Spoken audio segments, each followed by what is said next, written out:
What is going on guys? Joe Moto here. Andito tayo ngayon sa SMX para silipin ang mga nagsilabasang motor ngayong linggo. Ang dami nito kaya isa-isay natin.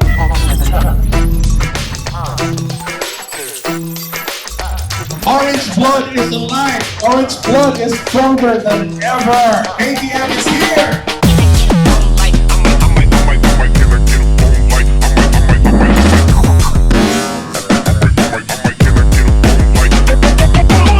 Daming mga bagong nilabas ng KTM ngayong araw, nakakatuwa, isa-isay natin. Ito ang bagong KTM Enduro R for 349,000 pesos. Nasa pangalan niya, so pang malakasan to, gusto nyo mag-trail, mag-offroad.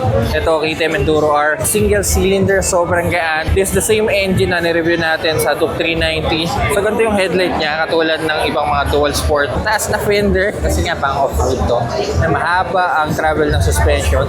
Dual sport tire na nakarayos, so pwedeng pangdiinan to.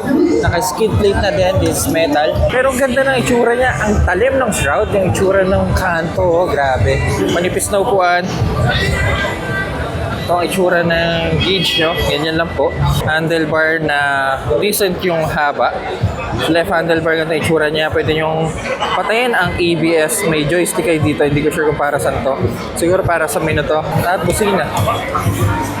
Sa kanan, kill switch at ignition switch. So, ganun lang po siya simple.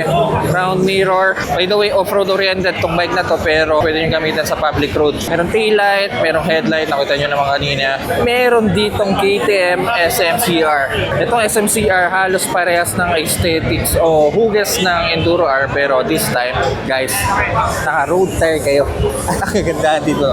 Naka-Michelin Power 6 kayo, dude. So, road tire na nakarayos. Nice. Halos katulad ng headlight ng Enduro R, LED indicators, same display, medyo may pagka-rectangle. May charging port sa kaliwa, oh. 17 inches wheel sa likod na 150 ang size, power 6, ang ganda nito. Sarap naman, ganun din, 17 inches wheel din. Single seat na may katigasan. Nga, ma-testing. Hindi pwede. Yung sad niya, once na umupo ka, drop agad eh. Mukha na siya mataas sa una, pero, well, actually mataas talaga. Sarap nito. Alam mo, pwede rin pag-race track to eh. Mabibili nyo po to for an SRP of 349,000 pesos. Nakatulad na presyo ng Enduro R. Pero kung gusto nyo nang lumayo, ng medyo relax ang position nyo, meron dito ang adventure bike bago nilabas. This is the KTM Adventure 390X. Meron kayong single LED headlight na meron pa dito sa baba. Wala kasing susi, so hindi natin matesting kung ano yung tsura niya pag binubuksan. Then may mataas na windscreen. Ito hindi ko alam kung na-adjust, mukhang hindi. Yan lang siya. I think this is the same suspension as the SMCR tsaka Enduro. Then may cover ng suspension. Meron tayong 19 inches alloy wheel dito sa harap. Single disc equipment din ng ABS at naka-by Brembo calipers as well. May skid plate, single cylinder. By the way, this is a 390cc displacement. Pares ng Duke, ng RC, ng Enduro, ng SMCR. Meron natin kasama ang handguard. Ang inis ng throttle rubber nito. This is TFT by the way, same display ng Duke 390. Mahabang handlebar, round mirrors, hazard, arrow, back button at enter, turning switch at busina. Akala ko may cruise control to. Hindi po adjustable ang clutch at brake lever. Single seat na kaparas na pakiramdam ng SNCR. Manipis yung tail section niya eh. Ganda ng combination ng black and orange eh, no? Or the foot peg. Ito may rubber na tatanggal naman to kasi yung pangdiin ng off-road. Underbelly exhaust, monoshock suspension sa rear na adjustable ang payload. Subukan natin upuan ang ADVX 390. Medyo mahaba ito eh. Baba oh. Ito yung mababang version ng Adventure 390. By the way, mabibili nyo po to for an SRP of 329,000 pesos. Pero kung gusto nyo yung pangdiin ng adventure bike na 390cc, dito tayo sa kabila. This is the Adventure R 390. at mas mataas ang upuan nito. Grabe to. Halos pares na meron ang Adventure X. Same engine, display. Actually, kahit ata yung mga buttons. Pero dito, tingnan nyo yung headlight niya. Sa Adventure X, yan lang po ang ilaw nyo. Pero dito, meron kayong LED sa gilid. Parang Predator, di ba? LED indicators, halos parehas na side fairing. Ay fender na rin. Itong malaking pagkakaiba, sa harap naka 21 inches spoke wheels kayo at sa likod naka 18 kayo. So 21 ang harap, 18 ang likod. Kaya ganun siya kataas na malaman yung mamaya ang itsura natin kapag sinakyan na natin. Yung suspension na to ha, pitik-pitik lang kung gusto nyo i-adjust. So, sa ibang bansa kasi may cruise control to eh. Dito ba? Meron ba siya? Hindi ko pa sir na-review sir kung meron. Pero I think meron kasi meron ABS Hindi kaso wala eh, walang buttons eh. Wala siya mga buttons para sa cruise control eh. Wala. Sa India mayroon eh. So guys, Enduro R, hindi po naka-center stand to. By the way, wala palang center stand to. So ganito itsura natin. Seat height nito, hindi ko alam yung exact measurement pero mas mataas to kumpara dun sa Adventure X. Ayan, ganyan. Tiptoe tayo dito. Pwede to. Pang malakasan. Mabibili niyo po to for an SRP of 399,000 pesos. Yes, may kamahalan. 329 ang Adventure X. 399 naman ang Adventure R. This is the new naked bike ng KTM na nilabas ngayong araw. This is the KTM Duke 990. Ayan. Tignan niyo yung harapan niya. Mukhang Predator. Grabe to. This is a 949cc to be exact. LCHC ang tawag sa makina niya. Parallel twin to. Nakita niya yung headers niya, dalawa. Lapad ng front end nito. Grabe. Galit na galit. Parang kakainin kayo. Ang tindi.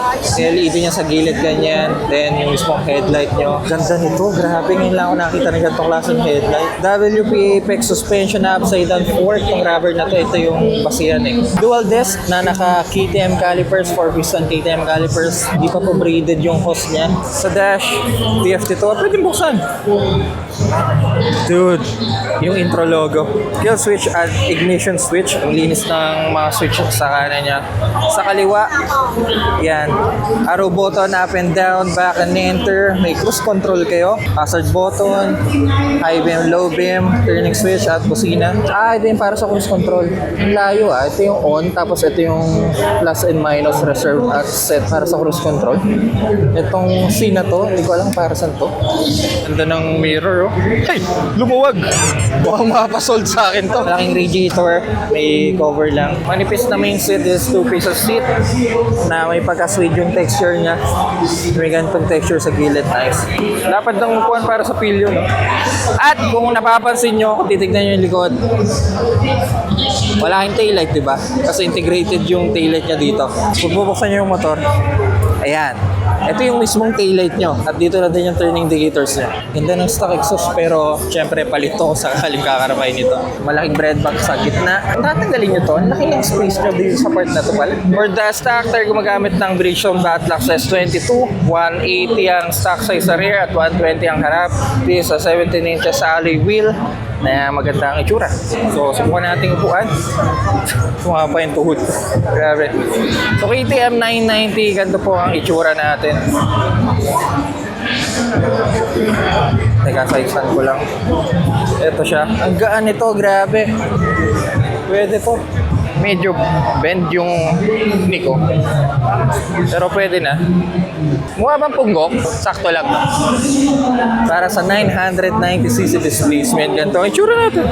For the KTM 990 Duke, mabibili nyo po to for an SRP of 990,000 pesos din. Parehas sa displacement niya. Guys, itong pang malakasan, ang KTM 3090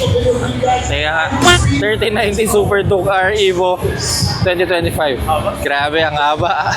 Ganda ng unahan talaga nito, grabe. Alright, for the fender, ganito po itsura niya, halo ng orange and black. Parang medyo malambot lang yung fender sa harap. Fully adjustable WP Apex suspension. Naka-Brembo 4-piston calipers na kayo. Hindi ko lang alam kung stylema to, pero para sa presyo niya na masabi natin mamaya, mukhang stylema to. Double disc na naka 17 inches alloy wheel. Ang laki ng radiator, grabe to. Actually, kahapon lang daw to lumabas galing custom. For the dash, ganito lang po kalinis ang dash niya. Hindi katulad ng 990 na medyo nakaangat siya. Anyway, parehas lang silang display. Sa kanan, ang ganda ng mga switches nito. Red button hazard switch. May lock button. Hindi ko alam para saan to. Alright, kasi keyless siya. Bumukas yung motor, oh. Cool! So, kung ilalak natin to. Ayan, oh. So, kill switch. Ito siya. Tsaka ignition switch. Naka-Brembo master cylinder na din kayo kasi naka-Brembo calipers kayo, of course. Ayan. Sa kaliwa, ang ganda ng mga buttons at switches niya. Meron kayong cruise control, back button, at up and down. Tingnan yung arrow button niya ang cool, oh. At switches. May dito rin yung adjustment ng reserve at set button sa baba, left handlebar. Katulad ng Duke 390 matte yung pagka-paint niya sa orange sa tangke pero glossy sa side fairings. Parehas na upuan I think ng 990 to.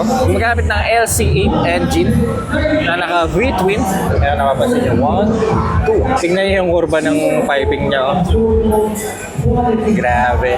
Single-sided swing arm na parang kotse na yung itsura ng gulong niya, eh. Oh. 17 inches alloy wheel na gumagamit ng Michelin Power GP. Dude! Paboritong gulong. Actually, ganito yung gamit kong gulong. Medyo mababa lang yung specs. Power 5 yung gulong ko. Power GP naman to. I think 200 to. O nga, ganito kalapat. 200 yung gulong sa rear at 120 naman sa harap. Meron pa kayong winglet, oh. Kaya subukan natin upuan, mga gauge bags. Sana nakalak naman yung harap nito. Uy! Alam niyo guys, para siyang sport bike. Parang unti na lang nakayuko ako dito.